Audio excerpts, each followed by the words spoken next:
bat. Sure. Tucker Carlson said today that a hot war was going to happen in the next year between the United States and Russia.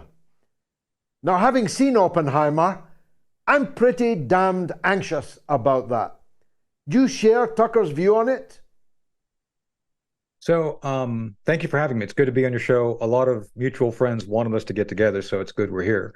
And it's sad we have to talk about such a serious topic as our first issue. The answer is it's very likely. I put it at the 80% likelihood for three reasons. First, you have Vladimir Putin, who is not bluffing. He is doing what he believes is necessary to protect the Russian Empire, the Russian Republic. It is what it is. And George, the West, England and the United States in particular, don't seem to be listening to him. He's been very clear about what he's trying to achieve. And instead of accepting his perspective, because that you have to deal with his perspective, his perception. I'm a Reagan disciple. I know a lot of the Reagan folks. And Reagan was masterful in managing Russian perceptions and understanding them. We have no one who can do that. And therefore, my second point is miscalculation. You have Tony Blinken, you have Victoria Nuland, you have Joe Biden, who I don't believe for a minute understands what's going on around him, which means he's basically allowed for these other folks to run the thing. And Jake Sullivan is not competent.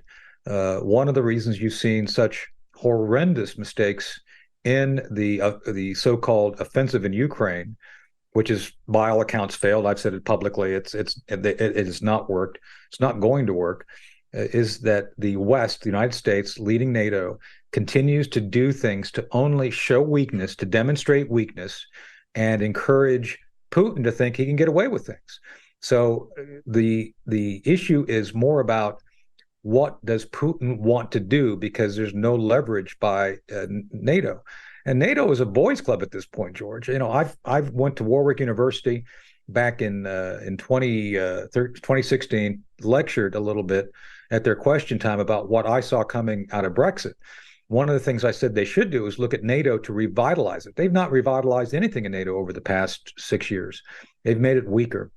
And so a woke organization that has no ability to conduct its primary mission, which is defending NATO. They can't do it. And I think Putin understands this. So the more weakness the Biden administration shows, the more weakness NATO demonstrates on a daily basis, the more Putin may think he can get away with things. And my third and last point is that the border issues with Poland, with Latvia, Lithuania, all those issues are something that Putin, again, is not going to let go of. The Russians have been invaded. Let me go through this real quick. The Russians have been invaded by the Mongols in 2037, Ottoman Empire 1570, Sweden in 1708. They didn't even get the meatballs out of it. The French in 1812, Napoleon, Japan in 1905, the U.S. intervention, United States and our allies, 1918, and of course, a guy named Adolf Hitler in 1941. So inherently, the Russians have a paranoia. It is what it is. You have to accept it. It's their perception.